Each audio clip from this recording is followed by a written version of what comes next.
Anchorman, I watched the first time I watched Anchorman. I did not like it. I didn't get it. I didn't laugh. I don't know if I was half asleep or I don't know why or whatnot. But I watched it a second time. I gave it another chance and like burst out laughing the entire time. Good for you.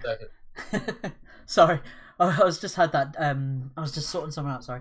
Hello everyone, welcome to the Flat Pack Show. What was it, episode 47? I just heard my colleagues talking about Anchorman there. Welcome to. No, we were talking about wanking, man. you could have just muted us in OBS. Like literally, you just go to the little audio section, you hit the mute there. They wouldn't have heard us at all. I was doing it from Discord. I muted it. I was just playing some futuristic music. You have done me an embarrassment, good sir. Welcome to the future, the year 2018, where AI does exist. We have robots. We have sex dolls, sex robots. And we also we have Twitter, which is pretty much the same as a sex bot. Twitter was a mistake. I can agree with that. I'll agree and disagree. Like, it's brought me to you three lovely chaps, as well as loads of our other listeners and viewers as well. This is true. I'll give it that much. Talking about in the future, I can't believe we're 47 episodes into the Flat Pack. So, the intros as always. I'm Flatmeister. We've got.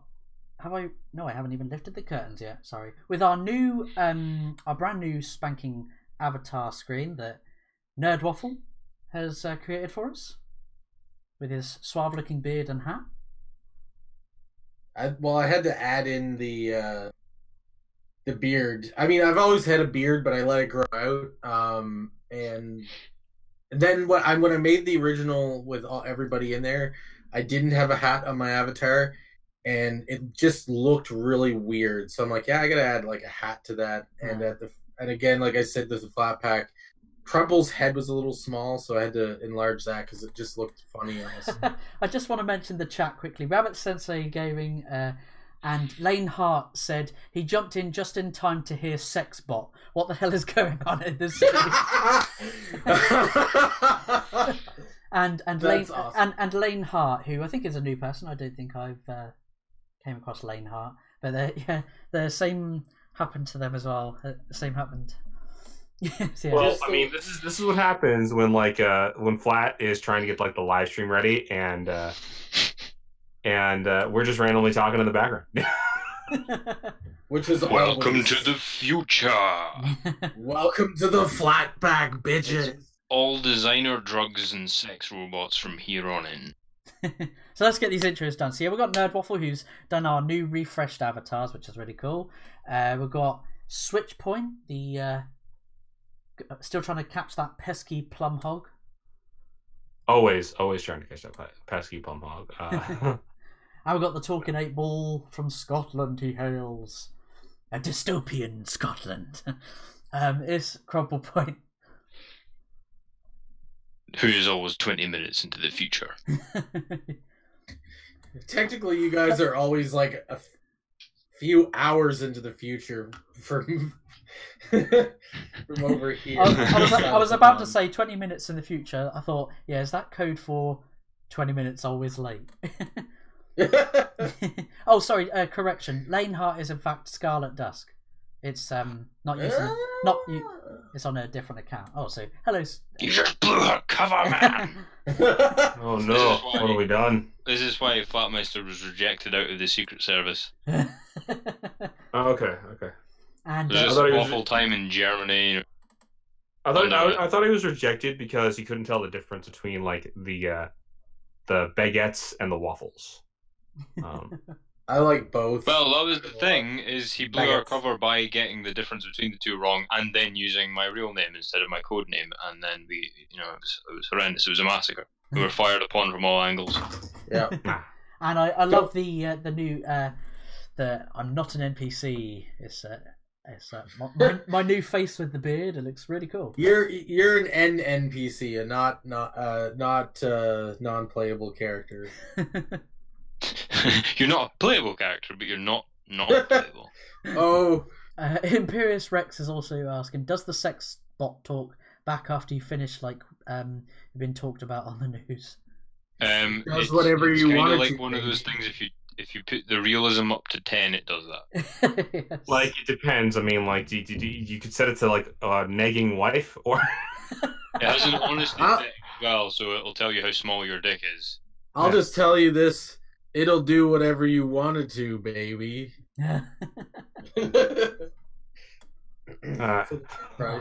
So, with today's topic, the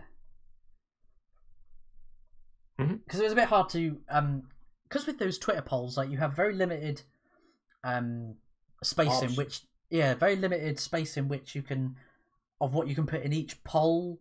But yeah, so how accurate does sci-fi need to be is the big question we'll be talking about today. There's obviously like a... Sorry, Switch, go on, you were going to say? Oh yeah, no, like the accuracy of sci-fi, because I mean, did Shepard really have sex with all those different alien species? Is it all canon? Like, he went on a big orgy bender? I never played Mass Effect, so I'm going to give a guess answer and say yes. I tell you what, I'll put. I did play it for the intro. It was actually Mass Effect Uncharted World, so I'm going to put just on the background, very subtle, just so it adds a little bit of mood to the stream. I like that idea, but will that not get you copyright struck to hell? Yes. Using the Ass Effect theme tune. Yes. I've just played 18 seconds. Struck. Damn it, Flat. I don't. God bless the European Union. The world needs our voice, damn it, and if they strike it and take it down, then how else are people going to get the useless information we provide them? Thing is, I tested that once. I think I used like old 90s Doom soundtrack just playing on in the background. Well, now you're giving them another thing to take down. It never got struck. I can't remember which episode, but it was. But I'm like, right, hello everyone to the Flat Pack, and then the topic kicked in, and it went da da da da da da da, like da da da, all the sort of old Doom tracks playing in the background. Oh yeah, it happens. Here you go. Though, if you really want to play something for the audience, you can always bring up this GIF right here. That one's always a fun one to bring up for the audience if you want to bring it up. Oh, so where is it? Yeah, where is it? I just shared it in the chat here. The one of Shepard and his continuously spinning head of sexiness there. See, the best one was that Flatmeister put up this video where he had all of us as the members of the Quantum Leap cast, and he'd edited every frame of this video. Oh god! And the copyright struck him. And then there's another video he plays where he plays like Under the Sea or something. Oh and yeah. It doesn't get copyright struck. It's like, make your mind up. That's it. Yeah, I used it. Yeah, it was the Subnautica news, wasn't it? But I wrote all lyrics, and I think I used the instrumental version of Under the Sea. I think it did get not a copyright strike, but it did. What is it where they ain't good. Where they let you use it. Yeah. You know what you can do is if you want to, you can just screen cap the actual chat here so that when we post stuff, our audience will see it, and just put it on like the little side there, like make it a small little bar and put it on the side underneath our picture or something. Yeah. So if we post something that we want to share with them, they'll see it in that, and then you can just crop only that small little gray area there, so they can just. Yeah, I need to what's the name? Crop it as well. Yeah. So Imperious Rex is saying that if we want realistic sci-fi, it has to consent first. Oh wait, no, he's talking about the sex robot. Oh my. Yes, no, it doesn't need to be accurate, no, just plausible. And Lane Hart is just bemoaning how random and insane we are. Yep. I'll take that. Who's the real crazy person? The crazy person or the crazy person listening to the crazy person? I mean, maybe we're all like equally crazier in our own magical little ways. You never know, right? I don't know. I think that the UK are slightly further ahead in craziness than the Canadians. You guys seem to be kind of mild in a lot of ways. Do people actually want me to do like a lessons in Discord series? I mean, I will do it. That would be pretty cool, actually. Like, because if you did it like the show setup that we have just now, so that we can just shit talk all the way through it and annoy you, so that they're getting instructed as well, then it might really take off. It might. We each get assigned a personality, 3 personalities, and Switch is talking and doing his lesson, and the rest of us do things like that are based on our personality. Like, you know, maybe Flatmeister is just like the positive influence, like, yes, you can do this, you can do better, and then Crumble Point's just like, you fucking can't do it. You shit. Well, honestly, like, I could always do like a how to use OBS series too, and teach people how to use OBS, and I have like a few things I could probably do if I wanted to do it. Switch has taught me a lot since my year and a bit on. Actually, here's a fun tool like it could teach you guys right now. Futuristic too, because it's a fun little sci-fi feature. You can actually go into your filters and add a filter to and add a color tool. And then you can choose to filter out a color and select a screen color and select the gray part of the icons that are over our face there. And then actually filter that color out and actually hide it. However, with the grayscale of your avatar and Nerdwaffle's avatar, I'm not sure if it'll erase those characters or not. You'd have to see, depending on like what the opacity settings are like. Yeah. You could also, I know that you've got the videos private just now, but you could maybe get some views on if you did the videos we all did on how to operate sex robots. Oh, Raging Golden Eagle did like a review of a sex bot. It was the most weirdest video I've ever seen. Okay. It wasn't like a physical demonstration on camera. He just shows. Well, I would bloody hope not. Look. Well, I don't want to see it then. Like, honestly, I just wanted to. Okay, yeah, see that's perfect right there. And then you just like leave it in the. Is the GIF playing in OBS? You have to click on the GIF to play it.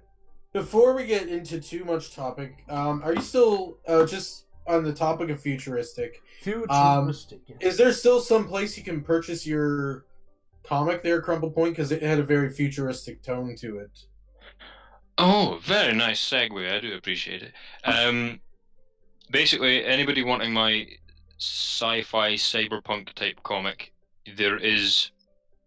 I'll need to get Flatmeister to put it in the chat. Drawmeincomics.com, because I don't have a wrench, so it'll just delete it as Drawmeincomics.com. Yeah, actually, I'll send you the full link to. Actually, no, I think my comic is still on the front page, so if. Yeah, there it is. I see it. Yeah, so just the link, it should be fine. And then, if you are a patron of mine, then you will get a copy automatically. So you can either become a patron or you can buy the comic directly, whichever you prefer. So the audience will be seeing that link. It's actually there. It's called the Peptis Challenge, and let's see here. So that's more. That was a funny one because that doesn't fit the question too well, but it brings up more questions because it's not sci-fi so much as cyberpunk, which means the realism is kind of not in question too much because it's like. Mm-hmm. There's not that I've not made that much of a departure from reality. It's like it's got drones and machine guns that we have already, and I guess the bionic limbs are a bit. I'd say it's futuristic cyberpunk. I'd say like most of the time there is a difference between cyberpunk and sci-fi in some degree, but they sort of go hand in hand. I don't know a lot of cyberpunk type stuff that doesn't have some sort of sci-fi technology type thing. Like, look at Shadowrun. You know, look at Blade Runner. Look at Peptis Challenge. You know, I'd say that, and we can get into that later. But I'd say that's I'd say that there is a difference, but they go hand in hand. Like, I don't think you could do cyberpunk without sci-fi at all. You know? Yeah, but you can do sci-fi without futurism as well, because you could do like a sci-fi set in 1850. Yeah. Well, here's the thing. Like, the thing is, you don't have to do sci-fi. Like, cyberpunk tells it like it's sci-fi, but so there's many different versions of sci-fi. So, like, one of my favorites is like the space opera style sci-fi. So, like, something like Xenosaga is very well known for the space opera style sci-fi, which, like, everything is very beautiful, very clean, very, like, rounded and sharp shapes. Like, so nothing feels broken. And that's because, like, it's a space opera feel, whereas, like, more about, like, the wider, bigger story and, like, the environments and, like, the overarching plot that it is about, like, the dirty, gritty people and things going on. And Imperious Rex, he wants to know the type of lube that you'd like to use with your with your sex bots. So that depends on the type of future that we're in a cyberpunk future. You just get whatever you can get your hands on. It's cyberpunk. You never know what you can get your hands on in that future. Cyberpunk. Although I do recommend the German silicon-based stuff.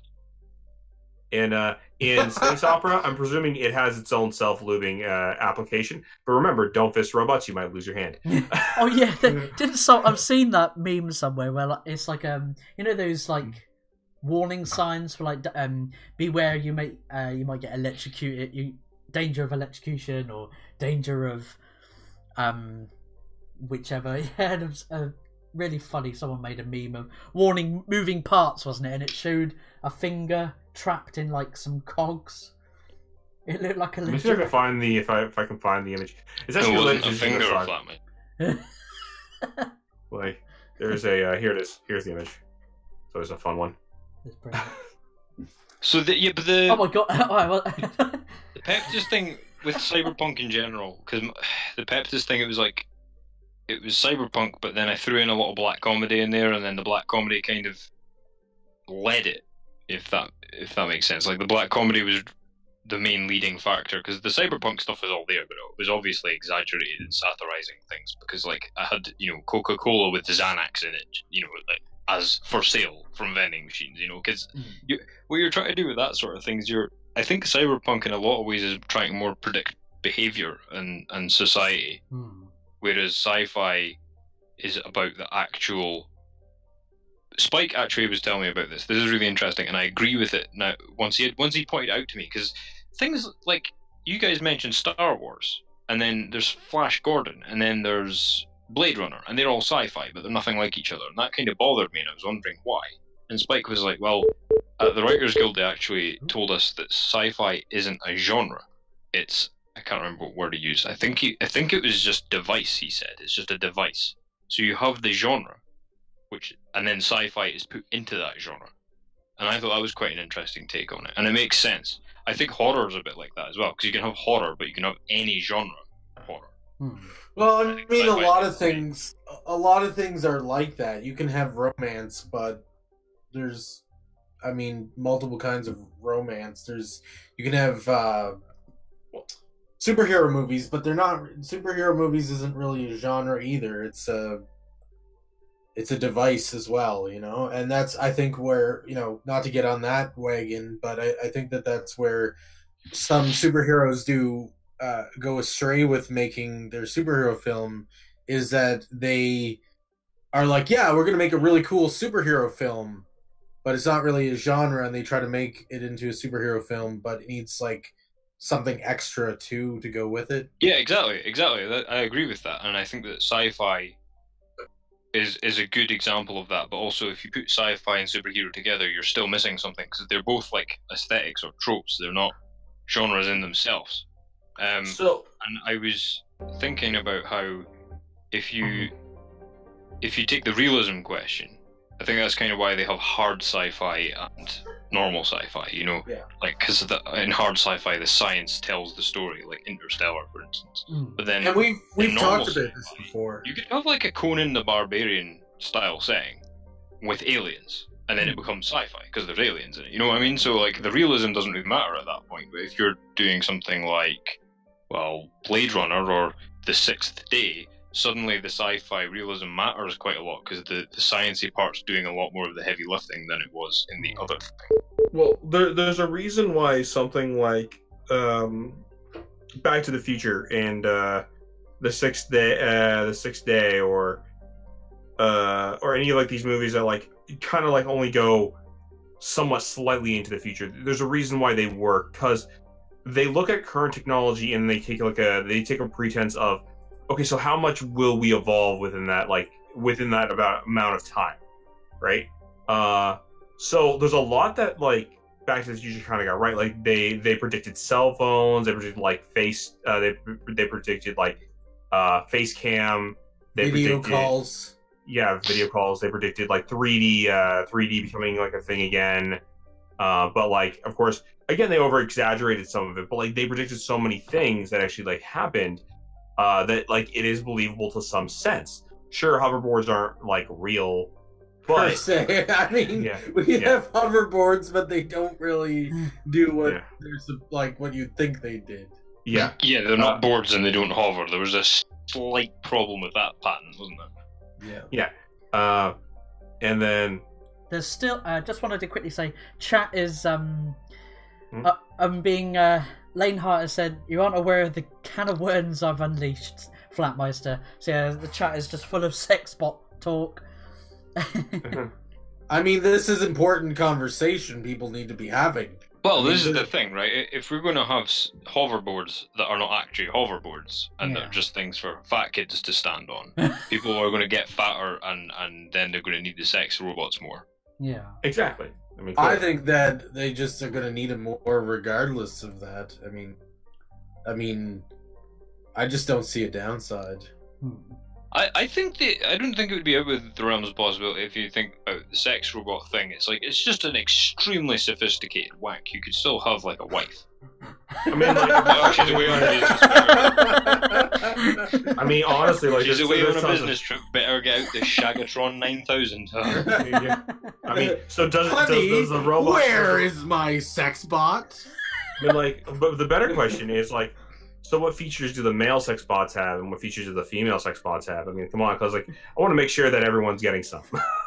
I think you can like have the male sex bots don't grunt as much as we do, but oh my god!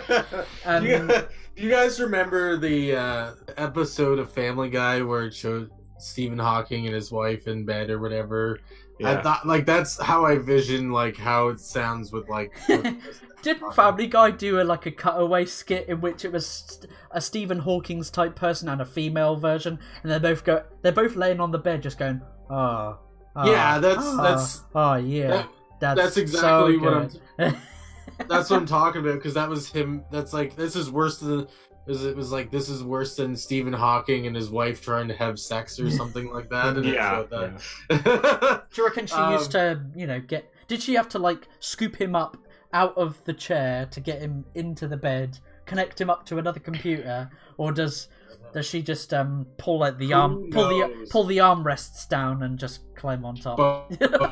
Oh yeah, and before any social justice types get annoyed at us, Flatmeister has to use a wheelchair, so up your arse. Yeah, I've got the cripple pass, so and we make fun of him all the time. I'm just kidding. I'm just joking. Flatmeister sent me, well, not me personally, but all of us, a GIF where he was in anticipation for this topic, and it's a GIF of Deus Ex: Human Revolution, and it's Adam Jensen's spinal augmentation, and it was so funny because whenever I was at the doctor's recently regarding some various joint problems, and that was one of the things they were asking about, is like certain things that I would be interested in being treated for, and the exact GIF that Flatmeister had sent me I was just like, I just want a new spine. A new spine would be great. And then so the next day, Flatmeister sends me this exact GIF I've been thinking of. I was like, oh, that's a bit weird. So yes, I can't wait until we can get such things on the NHS. New cyber augmented spines. Speaking of that'd be actually pretty cool. Speaking of the future, So just to let everybody know, I'm also working on a future comic. A future in a very far away galaxy. In the future, so I've been working on that, and trust me, there will be, maybe not in the first issue, but there will definitely be sex bots. So I just thought that would be. What if there was like a robotic otter sex bot for Otter Jim? For Otter Jim, yeah. What? So we're going to combine as many sexual deviances as we can. We're going to have furries and sex bots. Great. I mean, it's going to be a whole. Now we got to make a whole planet of furries. Like, it's going to be the furry planet. Well, like furry gene splicers, so that they can actually become part raccoon. And see, no, half. That's the thing, is it's going to be half and half the planet, and like they're going to be in this feud of like which is the real furry, the ones who have actually genetically spliced, or the Neanderthal version of them that just wears the costumes, and the ones with the costumes are going to be like, no, that's going too far, and our way is the right way, and they're just going to have. Be interesting. What if they did a thing like where they had the sex robots had some kind of rebellion, okay, and the rebellion is because they're like they want to have it built into them so that if the person isn't wearing a condom, they can get pregnant. So they have to build it in, like all the robots have to make sex robots themselves. Like they just do away with the machinery and they just have to do it the old-fashioned way, but they're robots.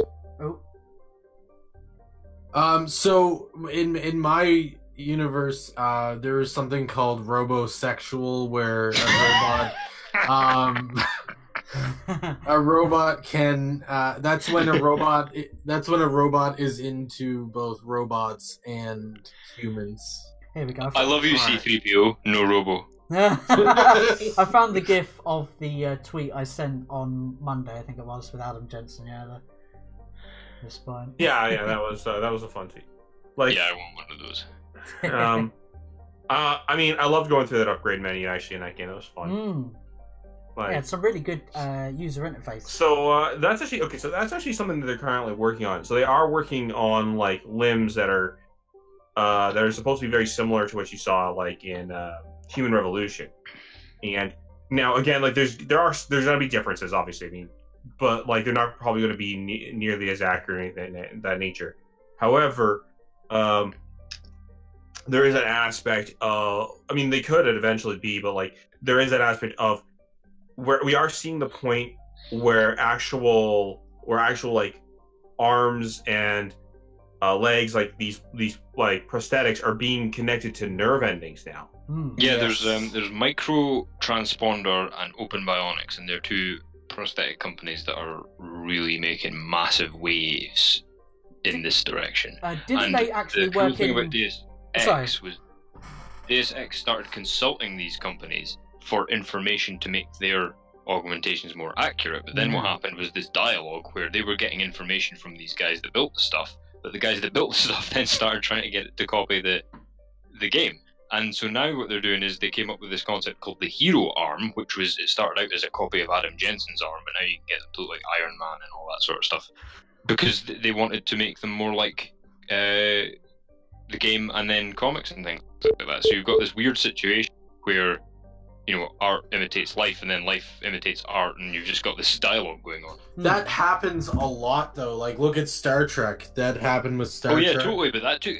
you're right, and you mentioned that before, but this took, like, 6 months to happen. It was amazing. Like, World of Warcraft, funny enough, and a lot of people know this story, but it actually helped the center, some sort of center for disease control, because of a glitch that happened in World of Warcraft where everybody was going into a populated city and actually dying because of this glitch that happened.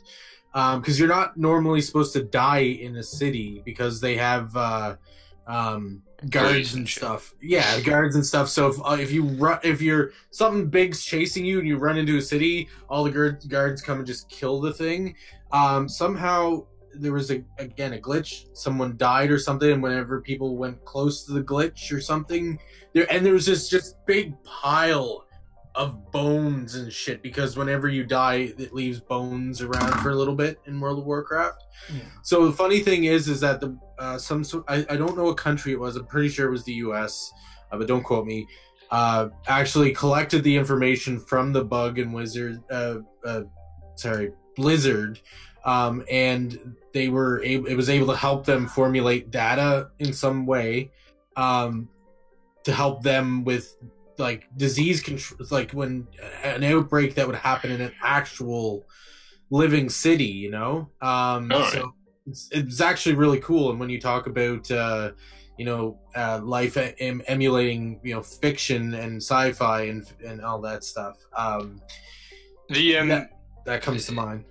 So that's interesting, because like obviously that's not a sci-fi story, but that's different. That's a different issue from what we're talking about. But I don't think it's not unrelated, so it's still worth talking about. But the whole thing of the scientific community and the artistic community bouncing off each other like that is really quite amazing. And then you've got people who are involved in both. Like you've got scientists who write things, and this is something that often happens. This is, I think, partly why hard sci-fi exists. Is you've got actual scientists who like writing fiction, but maybe not like a whole,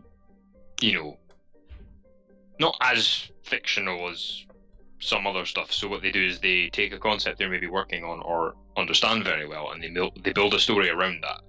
But it's a scientific phenomenon, and then they kind of build the story around it, and that's when it really matters then if it's realistic. Because if you've got a story about like, I'll use Interstellar again. Interstellar was like very highly praised because this whole. It's annoying. This really annoys me. It's why I was glad we were asked this question. Is because it really annoys me with space movies in particular. Like anytime somebody does a space movie, it's like, oh well, that would never happen. It's like they don't do that with any other kind of film. Like everybody's nitpicking when it comes to like space films, but like, you have Bruce Willis in Die Hard with his seemingly endless magazines, and that's fine. Like, and being able to run around find after running on broken glass barefoot. So like, the main point was that Interstellar got really highly praised because literally, by everybody's accounts, the only thing in that film that was not scientifically accurate, to our knowledge, was the frozen clouds that they could walk on. And aside from that, everything in that film was spot on scientifically, which I found made the film much more enjoyable for me. But that's because there was nothing in that film except space travel. Or what with the whole space and time. It was so freaking weird when I watched it. Here's the thing: is that I was watching a couple of videos on astronauts talking about misconceptions about space or whatever, and it's funny because like we actually don't know as much as people think we do about space. So really, at this point in time, yes, there can be more scientifically proven facts, but there is still so much unknown about space that it's hard to say, well, that wouldn't happen.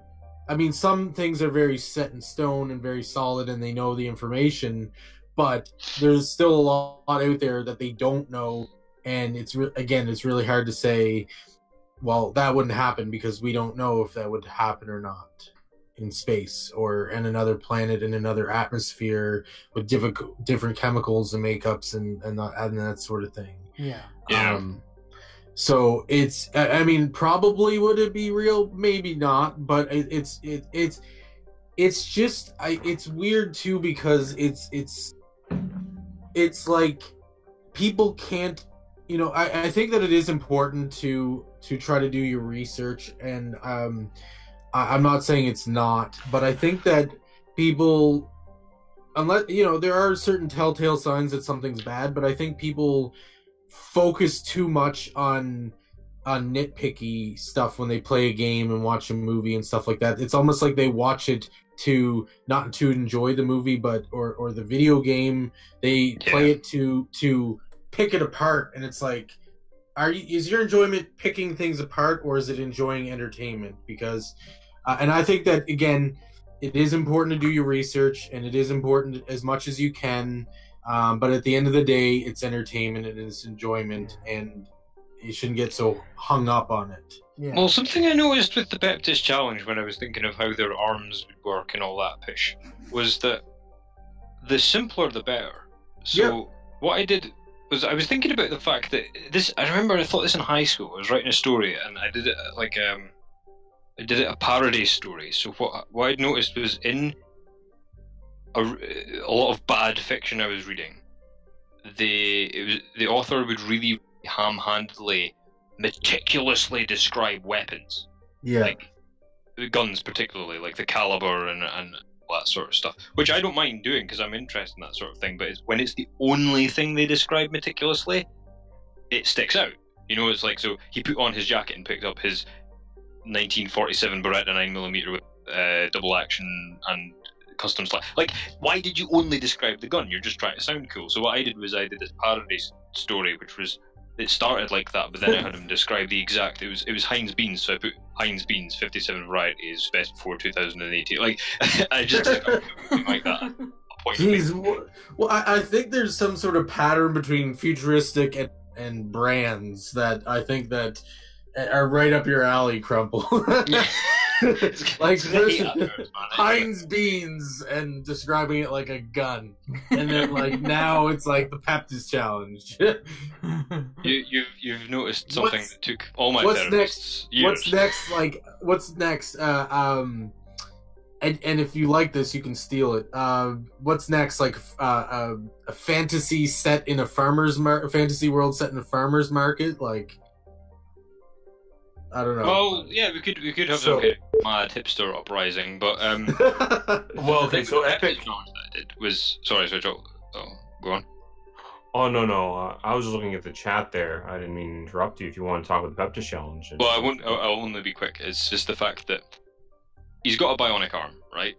And I wanted to have a kind of limitation on the bionic arm so that it's not just a Deus Ex Machina, like, you know, you can do just, you know, infinite possibilities with this silly arm, kind of like, you know how, for example, in Captain America: The Winter Soldier, his arm is basically capable of absolutely fucking anything, and because they never specify what it can and can't do, and I thought, okay, that's a bit far in the other direction, but at the same time, with something like Deus Ex, they meticulously describe how all the bionics work, but that's part of the enjoyment of the story.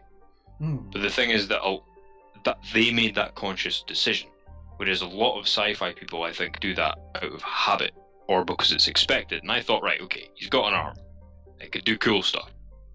What if it just uses a battery?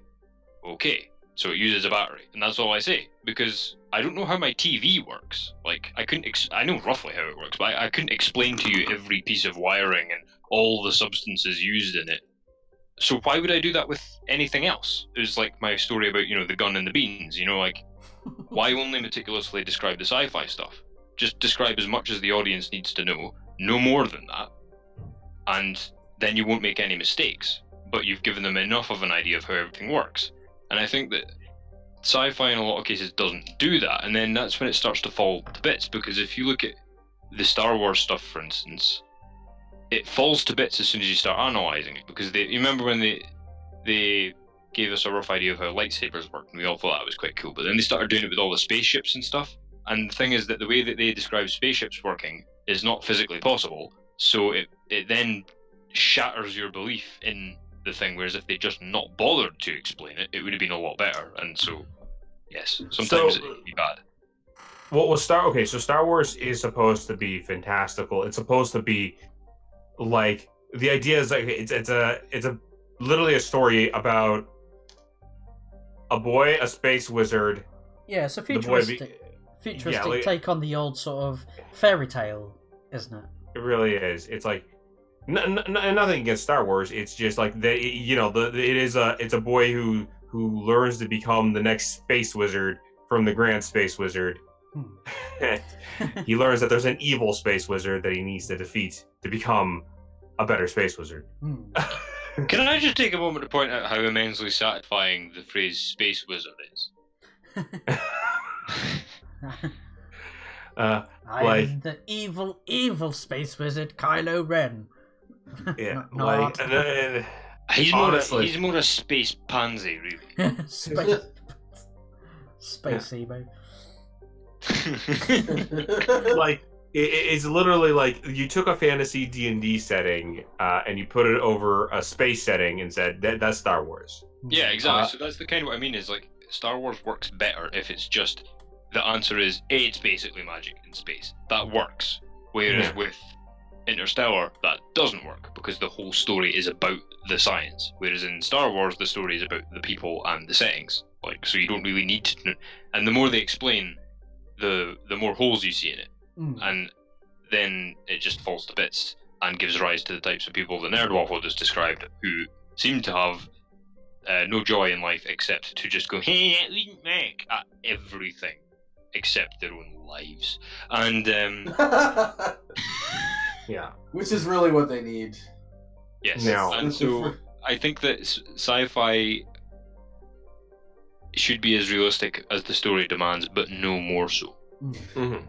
Isn't Star Wars not actually sci-fi? I think no, it counts as sci-fi. It takes place like it is. That's the thing. That's the thing where what I said, Spike had told me right comes into it, because it's a fantasy story with sci-fi. But if you take sci-fi away, it's still a fantasy story. Like that's why it fits so well. That's why they have the wizard and the evil wizard, and it's like it's as well being magic. There is actually the Force, I would argue, is magic. Yeah. Quite explicitly. And then if you could, the Star Wars story, if it was just set in medieval England, doesn't actually need to be any different. Like if you imagine the Death Star as some kind of giant trebuchet that they did one castle in one blow, and that's all you changed, it would still work. Well, they did Shakespeare's Star Wars. Oh man, that was so funny. I bought my mate that for Christmas. Yeah. Was it Rabbit Sensei brings up, if you want something that stayed similar to the whole D&D in space thing, check out Phantasy Star, sci-fi RPG series that's actually really well made. Which was actually, I've heard of that and I've been meaning to play that. Star. Yeah, it's spelled with a PH. Yes, it is. It was popular. No, I've heard of it before. There's another one really cool too that just came out. It's made by I can't remember the name of it, but it's made by the people who made Pathfinder, which Pathfinder is really good. Yeah. Midichlorians and equals the death of magic in Star Wars. I'll agree with that. I was just about to say. His midichlorians are off the chart. Now, so Epic Trilogy also brought up something else earlier. The 5th, 6th, 7th, and above dimensions in storytelling, or like in fictional realities when you're talking about stories.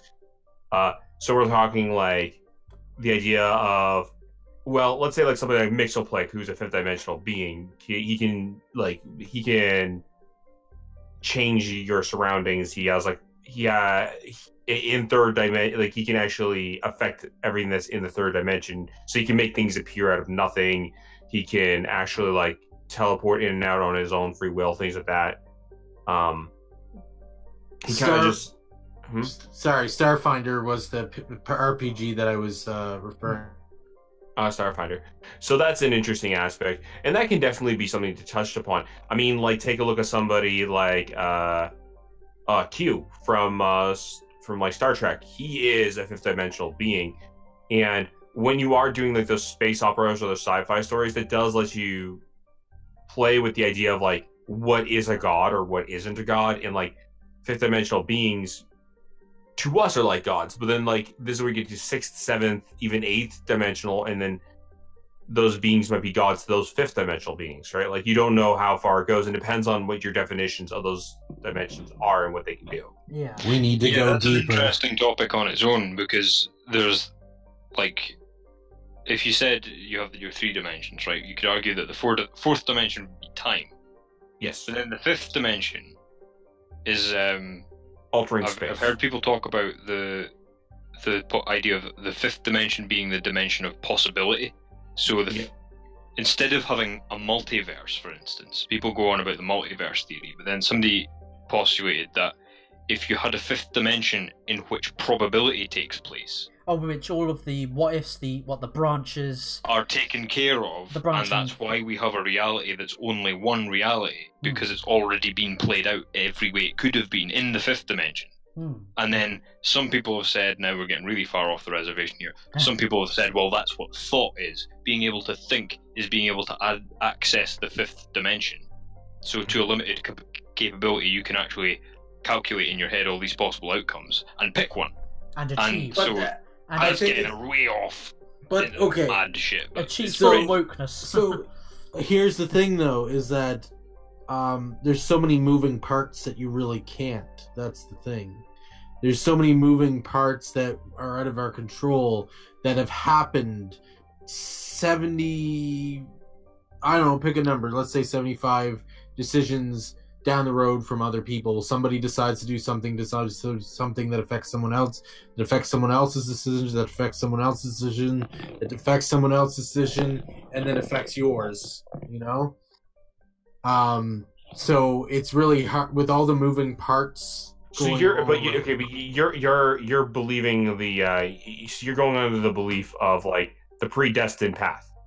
Yeah, but that's independent of this 5th dimension thing, because the whole thing I was meaning is animals can't do that. Animals can't abstract. So our ability to abstract would be us tapping into the 5th dimension. That was the thing, and that's where consciousness comes from. And then this is the other thing: is you've got, like what you're saying, if you then take Mr. Mixpickstick by the way I've set it up, he would probably be more like 6th or 7th dimension. And then if you take him as the 7th dimension, 10th dimension would be where Trump plays chess. Oh my god. You just had to ruin it and add current year politics, didn't you? Like, honestly though, it is ridiculous, because like it gets to these points like where you keep going to the furthest and furthest. No, I recommend checking out Just a Robot for anybody who hasn't checked him out. He has this like thing where he breaks down the dimensions and the types. He's not the best person. There's like some people who do much better than he does, but he does a really good simplified like discussion of it if you want to like take the idea into it. Well, the thing is, you should take all these with a fistful of salt, because the thing is that nobody can even decide on what the first 3 are. Like, nobody decides whether you've got what is it, height, width, and depth, but nobody can decide which the first one is. So it's the rest are just a dimension is just a way of measuring something. So there's infinite dimensions because there's infinite ways to measure things. Yeah, but exactly. That is a whole sci-fi story on its own as well, because then you've got people who have time travel stories, but then you've got people who think that time is like a line, so you wouldn't be able to do that in their universe, and that's when the sci-fi does become... It's important that it is kind of realistic, because if they're asking you to take on board all these crazy ideas that I've just spouted, then the stuff that is in the real world has to be rock solid, otherwise you're going to get completely lost. I mean, this 4th, 5th dimension stuff is really what like Doctor Who used to play with a lot. I mean, I guess they kind of still do to some degree, but like it's the idea of like that's what makes Doctor Who really work. Yeah, and then the current series has gone to 2 dimensions. I see what you did there. I mean, take a look at something like... I've not watched 2001 A Space Odyssey. I've never watched Stanley... That is Stanley Kubrick, isn't it? Yes. Yeah. I'm afraid I can't tell you that, Fatmeister. Like, I've seen clips here and there, and yeah, I really want to watch it, but I kind of don't want to watch it in case I accidentally plagiarize in case if I unintentionally accidentally plagiarize aspects, because I'm writing about AI in one of my projects. Dude, you'd only be the 8 millionth person to do it. I suppose. Oh, look at you, Vlad, being all, my idea is gonna be welcome to Vlad, where we just watch your where it can compare to Stanley Kruger. Well, there's a cool thing, right? Me and Flat were talking about some things from his the game that he was designing, which I still think you should make into a comic instead, because I just want it to happen. Yeah. But the one of the things, remember we were talking about weaponry, and I was saying that while you're on the spaceship, you should be able to actually use the standard functions of the spaceship as weapons. Yeah. Rather than having weapons. And one of the things I was saying to you is, like, you could have a remote control that controls the artificial gravity, so that you could drop a guy from the roof to the floor and kill him by shifting the gravity to the other side of the spaceship. Yeah. And That's too violent. the thing is that wouldn't be realistic, because artificial gravity isn't very realistic, especially not in that way. But it doesn't matter, because so long as you set the rules up so that people can predict the rules, then it doesn't matter how realistic they are, so long as they're not. You're making them up as you go along. Because that was one of the game. That was one of the game mechanics I had in mind, was being able to use different, like, it's called the riot intervention system that the AI controls. So there's all sorts. So you've got electric panels, non-lethal electric paneling on the floor. You've got, in like the maximum security part of the prison freighter, you've got magnetized. So all the triple max prisoners wear like magnetic boots that can lock down. Sort of like in Face Off. Do you remember that prison, that oil rig offshore prison, where they had like magnetic boots, and when they would put the prison on lockdown, that everyone's boots would activate and they'd sort of be locked in place. Yeah, like, yeah, no, I do remember that, and I think like there are games I've played where that kind of aspect is brought in. Like I remember like I played I can't remember the name of the game, but there was like one game where like for part of the game you didn't have any weapons or anything, so you were trying to get to the docking bay to get your weapons, and there were certain things that you had to avoid the enemy, so you had to like run around specific ways to get like around them so like they wouldn't get you. You had to like open up airlocks so that they would like be thrown out into the airlock, and like so that way you could get back, like, and then so you can get past that area. That stuff like that, which I thought was creative, right? Like it lets you, first of all, it makes you do feel vulnerable, because like you don't have a weapon, you don't have a way of fighting these guys like on a proper toe-to-toe, so you're trying to fight them in other ways. But like again, these are all like, none of this was actually like randomly generated. All of it was like supposed to happen in the game, but you get the idea, right? Like it was an interesting aspect, because it does bring up that feeling of, okay, we'll have to find other ways to take these guys out. You know what I mean? Yeah. So there was loads of stuff like that, and again, it doesn't need to be. It doesn't need to be.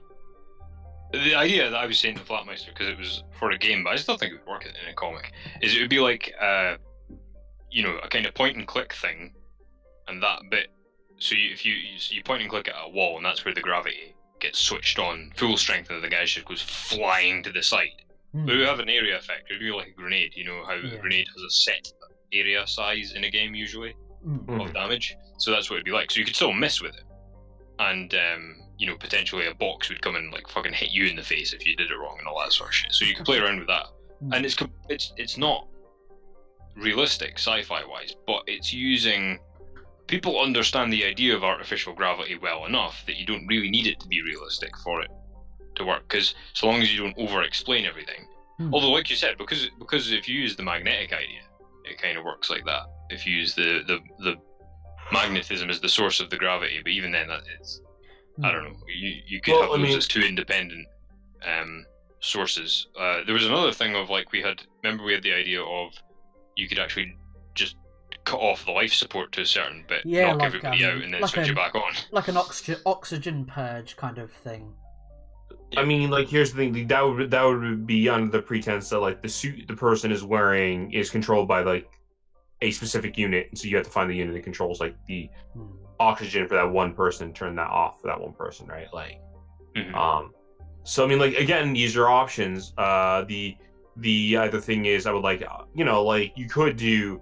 You just have to make sure like it feels believable enough to the audience. So that's the trick. Yeah. Do you know what actually helped me a lot with this mentality of explaining just enough that people can go, all right, okay, but not over explaining it, because if you could explain it fully, then we'd already be doing it. Yeah, so don't explain it fully because you'll just make an arse of yourself. But what I remembered was I was watching Fight Club, and he was going on about how you make napalm, and you use fat and frozen orange juice concentrate and a few other ingredients. And what they did was they left out a lot of the other ingredients. Like, say there's 5 ingredients, they left out 3 of them.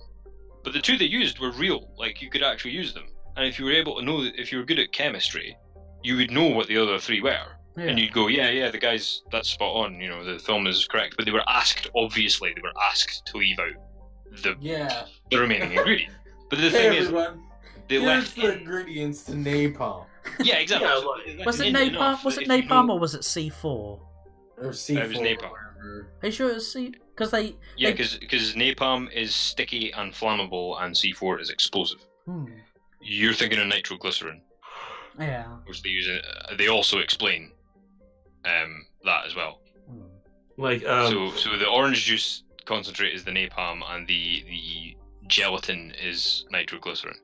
Yeah. So like, anyway, the bits that they were asked to leave out, and then obviously for a good reason. And then I was thinking, well, hang on, you just apply that rule to sci-fi stuff. So you go, right, you say 2 things or 3 things that would make it possible, and then the other 7 things you leave out because you don't know. But so long as you get the 3 things right and it's believable, then people will buy it. Yeah. So like, okay, here's an example. Here's an example that would work for you. Like, okay, you have a gravity bomb.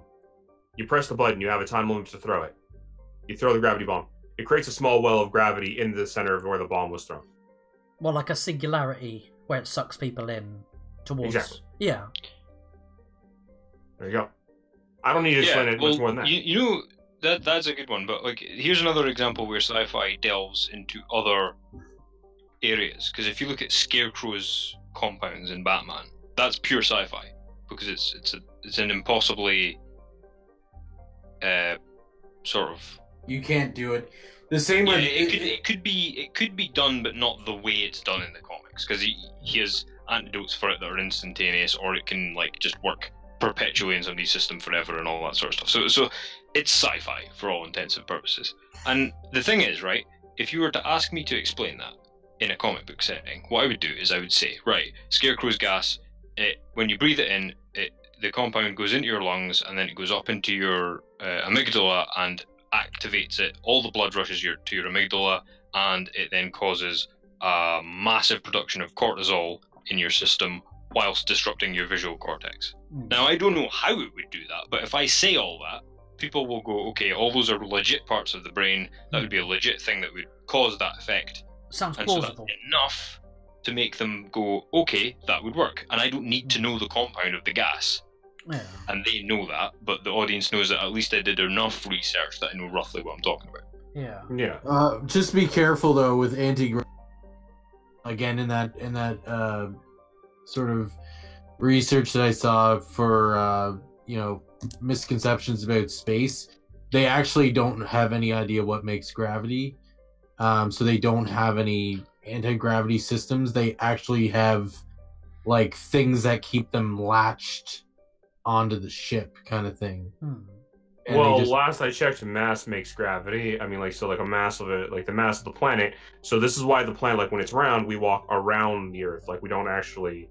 So like when explaining like the actual Death Star, it's that if you were to be affected by the gravity, if you were inside, to make it feel more natural, like you'd actually be walking on the outer surface of the Death Star, actually. Now, because that would feel more natural to the body. Right, but the thing is that they don't. Obviously, MC equals MC squared, but they can't replicate it. That's the thing. They have space stations right now. I'm just saying, like, it's possible, but just be careful with that sort of thing. Just make sure that you know that it's coming from a science fiction standpoint alone, because they don't know how to replicate. Well, that's where the hard sci-fi comes in. Because if you were doing a hard sci-fi story, you would probably leave out everything from Flatmeister's story except the gravity thing. And you would explain a lot about the gravity thing and have a bit of a story surrounding it. And that's where the hard sci-fi comes in. You Well, could, you don't have the mass on like when when you're in a spaceship. I mean, theoretically, you just don't have the mass on the spaceship. You don't have like, and you also you don't. The ships are not. They're made flat. They're not made like rounded. So that's probably part of the reason why it probably feels off, and why like even creating like an artificial gravity in there, whatever they want to call it, just doesn't feel right. Like a mass driver. Well, there's also no reason for it. This is the other thing. The reason that they have artificial gravity in things is because it's very, very difficult and nearly impossible for TV shows and films to replicate zero gravity. Yeah. So they just have artificial gravity to explain why people are sitting at desks rather than floating around in the middle of the air. Now, if you were actually on a space mission, there would be almost no advantage to having artificial gravity. You would just float about. So if you're doing a comic or a computer game or something like that, you would just have them floating around. That's the best way to do it. And then you don't have to do any explaining at all, because that's how it would work. Like, this is another thing, because people have taken that for granted for years. It's like, it makes me laugh every time I see, for instance, like a comic book where somebody's walking around on a spaceship, because it's like, you realise that the only reason you have artificial gravity in your story is because of TV and the restrictions on TV. It's like, you don't have those restrictions. There's no reason to have gravity. You can just draw the person floating. You could say too, like, hey, this takes place in a very far off time where they've discovered how to control gravity, kind of thing. That is an interesting theory, though, Crumple. That the limitations of TV and movies has kind of changed culture in a way. Mm-hmm. Well, it happens in all these things, because if you think about it, like, you've got all these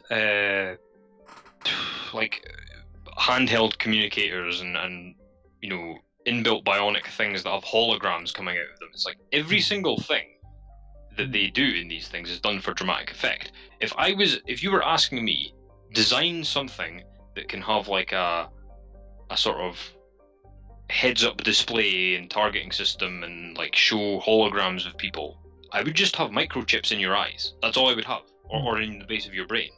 But like, that's not very dramatic. So what they do is they have a hologram projected so that the audience has something to look at, rather than a guy standing speaking to himself, even though the character can.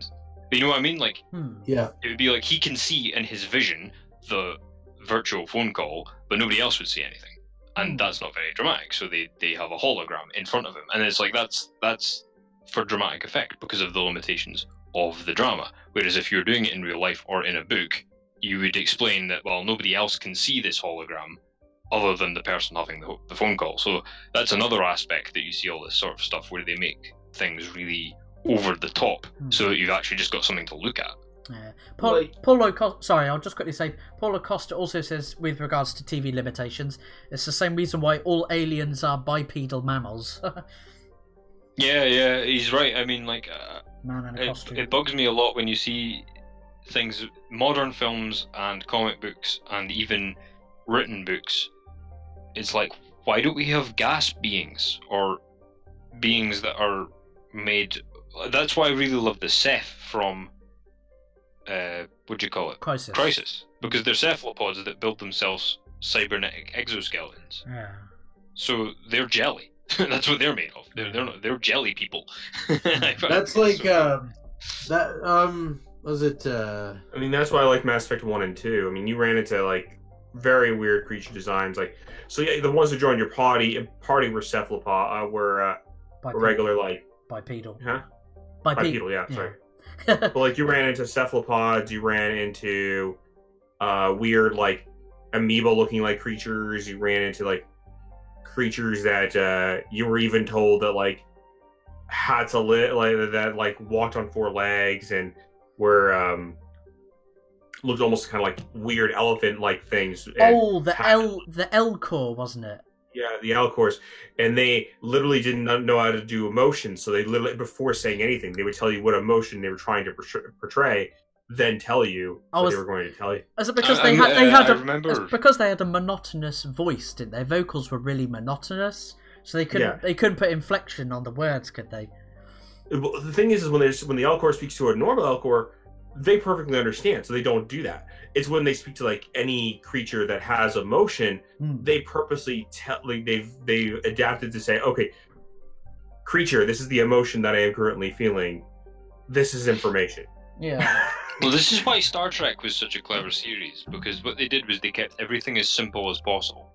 Yeah. So they're like, okay, this is an alien. We're just gonna give him funny facial features so that you know he's an alien, and that's that. And then, like, for example, Klingon, the language Klingon is not an Earth-style language. It's an entirely verb-based language, because the Klingons are extremely violent and action-based. So the guy he didn't just do like a substitute of, okay, let's take the English language and substitute all the words out for different words. He actually invented a new way of speaking, and that's a cool way of doing it. But like, I'd rather, now that we have the ability to do so, more of what you guys are talking about. Like, Green Lantern's really good for that. Like, you've got guys in the Green Lantern Corps who are like spheres, and they just have like a finger that they can put the ring on, and the rest of them is just round. Like, I love stuff like that. Yeah. Like, it is interesting. It's because the thing is, when you see where there's like less limitations and people want to definitely be creative with it, you can see what some people do with it and what they like to make some of these alien creatures. Heck, for all we know, if we were to even see a true alien creature, we don't even know if we could like if we could even like comprehend it. That's the other question, right? Like, could we even comprehend what it is? That's the thing. Like, it could be beyond what our limitations of what we expect. You know what I mean? Yeah. That was a kind of like, we were talking a little bit about that in relation to the Lovecraft stuff a while ago. Yeah. That was an interesting thing about that, is, you know, the idea that, well, we are going to come across things in the universe that we are not able to communicate with, at least to begin with, because we're just too different. And I always liked that concept too. There's a thing actually that really bugs me with realistic sci-fi or unrealistic sci-fi, where like nanotech has just become a byword for magic. So it's like, I think the worst example of it I've seen recently is in Avengers Infinity War, where Iron Man's suit is entirely nanotech now, which again is code for magic. Like, firstly, he never runs out of this stuff. So like, if you think about like the way he uses the Iron Man suit in that film, like the nanotech can take any form, but it still has to be stored somewhere, and the things that he's adding onto his suit are too big to be stored inside his body. So where are they coming? Like, you know what I mean? They've not thought about these basic stuff, but because nobody's really that familiar with nanotech, as far as the general public are concerned, they just go, "Oh yeah, that makes sense." Yeah, like, okay, so like the nanotech is like the problem. Okay, so the thing with nanotech is like it still has to have mass. It still has to have like somewhere where it comes from. So if they said, oh well, the nanotech can like take metal that's around it and then repurpose it as part of its like structure or something like that nature, maybe. Because then like you're taking something that's already there and you're reworking it to be used by the nanotech. Because like but like if you're not doing that, then like where is that extra mass coming from? What's it doing? No, it's just making it, like it's just forming it like as if like it always had it. So, or if it like, let's say it took away parts from his other body. So let's say like it takes like to make the cannon like the big cannon that he's going to use to attack. Then like let's say like the ones that are around his legs would go away to make that. Well, exactly my point. That's exactly the sort of stuff that would have to happen. And then the energy source is okay, fine. They've got the arc reactor, so that's fine. But the other thing that bothered me was the fact that I always liked how Iron Man's tech was always mechanical. Like it was almost a decision he'd made as a person, that he just preferred mechanical stuff. So you can imagine like Cyborg from DC would use loads of nanotech stuff, but Iron Man, like, he uses mechanical technology, and you could imagine that when nanotech's invented and introduced to him, he'd be like, give it to Reed Richards, I'll just build my stuff. You know, like that I always liked that aesthetic that Iron Man had of like using very much. It was heavy metal. You know, it wasn't it wasn't slick and symbiote like. Because that's the thing, is if you take the nanotech thing to its logical conclusion, you're just going to have a Venom suit essentially. And but the coolest thing with the nanotech again was the old Deus Ex, where they explained exactly where the nanotech would fit into his body, what its limitations were, what the sorts of things it could do, what it could be programmed to do, and then it was like it was saying, you know, it's not an infinite source of power, so you can only program it to do one thing per augmentation. So you decide what you want it to be programmed to do, and it will only do that until you have it reset. You know, I thought that was really cool, and they explained the science behind it. The science still holds up, but that was part of the story. Again, like, that was a whole part of the story that was designed to be a big element of the game. So Infinity War, they just wanted Iron Man doing things bigger, so they just put nanotech in, and so fine, it wasn't an obstacle to the story, that's fair enough, but I felt that was an area where they kind of dropped the ball a little bit, especially when they'd gone to the trouble in the other Iron Man films of explaining better a lot of how he did his stuff, and the comics as well. True enough. Anyway, I think we're getting on to I think we should get on to our final wording. I mean, we're getting a little late here on the show. We're about at the 1 hour. The 1 hour mark. Over an hour. Yeah. So here we go.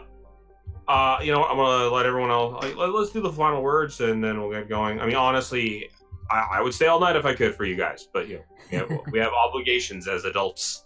We have to adult, apparently. We do. Sadly. So finally, I mean, I would say, so how accurate does sci-fi need to be? You know, I think that's the last, like, let's do a nice little quick recap of what we think, and answer that as our final question, I think. So, Flat, how about you go first on that one? I think if you're going for sort of sci-fi fantasy, like, give it, like what Crumple said earlier, with provide a little bit of information of how it works that's within. I think if you were a writer or a creator, do your research into, try to study up on studies and research and development that the scientists have done to sort of help you with your writing. Try to make it sound plausible.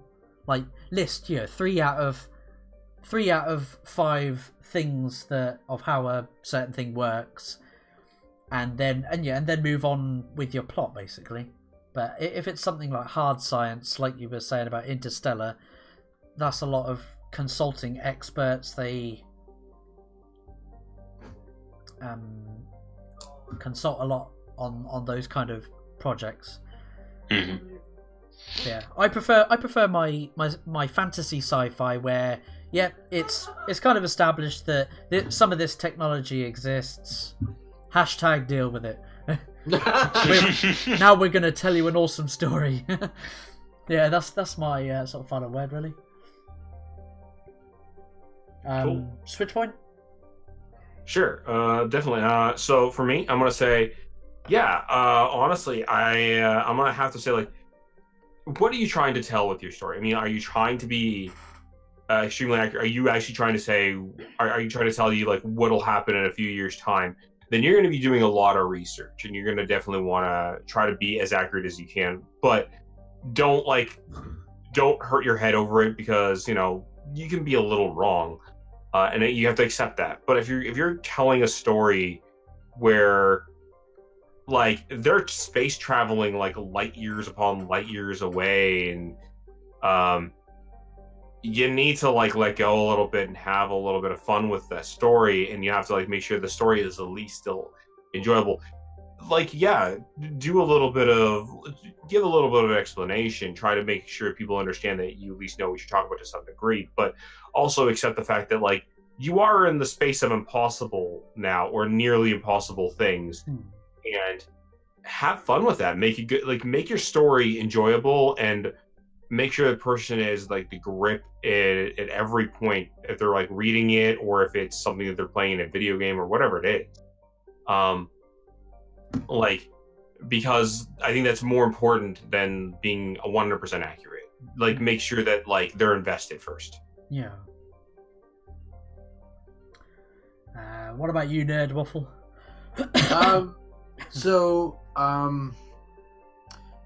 I did have something, and then I thought of something else that's completely contradictory, but both are very important. I think that just with what Switch was saying, I think it's important to have fun with your writing above everything else, because at the end of the day, there's always going to be people who are going to criticize you, or your work, even if everything is historically accurate, even if everything is scientifically accurate. There's going to be yahoos that are gonna not like what you do anyway. So the important thing is to have fun and make sure you tell a compelling story to the best of your abilities, and just enjoy it. And then something kind of sort of, yeah, I don't know if it's contradictory, but something on like a different end of the spectrum, I guess, is something that popped into my mind just as we hit final thoughts was something either one wise person or a bunch of wise people said, and I don't even remember who said it to me, but it's very important. It sort of sticks around with me every once in a while. I'll rethink about it again. You have to know the rules to break the rules. So I think that even if you don't go with the scientifically accurate way of doing things, I think that it's equally important to be able to know that yourself that, like, I researched this, and this scientific fact contradicts something that I want to do in my story. Well, you know the rule, and so break it at your leisure, because rules are guidelines, and if something's popular, it's popular because it's popular and people like it.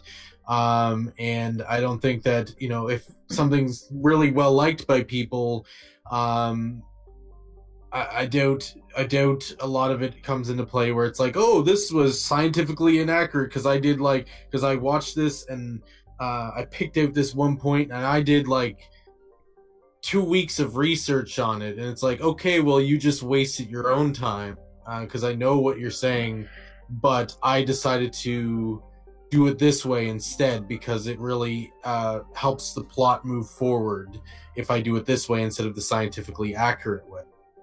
Yeah. So again, to summarize, just know the rules if you're going to break them. Yeah. The mic falls to you. Yeah, I do genuinely agree with everything everybody said so far. That's a good note to end on, and I don't just lump all the sciences in together. Is a really good way to avoid all these pitfalls. I think it's a good starting point to avoiding these pitfalls, aside from everything everybody's already said, because there's no point in me repeating that. So, for example, scarecrow gas is chemistry. The Venom suit from Ultimate Spider-Man is biochemistry. The Incredible Hulk is a mixture of physics and biology. You've got all these. Iron Man is mechanical engineering. The nanotech stuff, well, that's the thing, is nanotech isn't a thing on its own. Nanotech can work in concert with mechanics or biology or physics or even chemistry. Microbiology too. A tool. Yeah, it's just a tool with which to use other sciences. And so if you can actually break up your sciences into the proper fields, you've done half the work for yourself already. And so, do that for a start. Like I said before, if you just put in enough detail to make the plot move forward.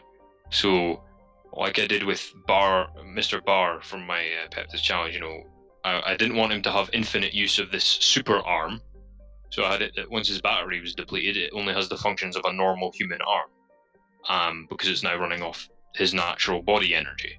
And that's all I said. I didn't explain any more than that, because all I would do is either get things wrong, trip myself up, or slow down the pace of the story. Yeah. And okay, I would have been maybe scientifically right or sounded like I was, but as soon as somebody wanted to pick holes in it, they could. It would slow down the pace of the story, and I would just there's no reason for it. So remember, it's a story first. If the story demands realism, put it in. If it doesn't, get moving on past it and stop trying to show off. So yeah, thanks guys, and that's me. All right.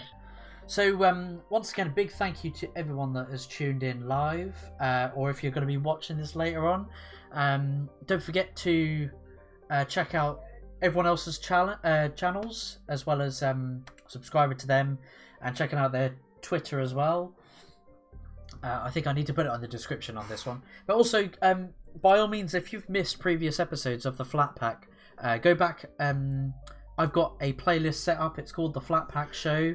We've got all of the prior episodes on there. They're all evergreen topics. You know, they don't age. And also of what the topic for next week is. It's a pretty cool topic actually. In the poll. So, does a large fan base equate to success? For example, Firefly got cancelled even though it's very loved. So that'll be an interesting one. Yeah. Yeah. So I've been Flatmeister from the future. It's been Switchpoint. I'm from wherever. The fifth dimension. The dimension of dimension. He's from the switching it up dimension. Yeah, exactly. It's been Nerd Waffle. I am a time wizard with mechanical eyeballs and a spaceship. And it's been Crumple Point as well. Be safe using those sex robots, folks. Yes. Don't be a fool. Protect your tools. Just remember, don't fist sex robots. Yeah. Oh, and another big, just a final reminder to everyone. Don't forget to check out Crumple Point's Patreon, his Peptus Challenge comic. And also don't forget to check out Nerd Waffle's up-and-coming... oh, fudge, I've forgotten the name of it. It's on the tip of Robot Zero. Robot Zero, that's it. I'll put the he's not a sex robot, but there are sex robots in it. Later. Put it up on the screen for people to see. So with that, we'll catch you in the next episode. Take it easy, everyone. Bye. Oh.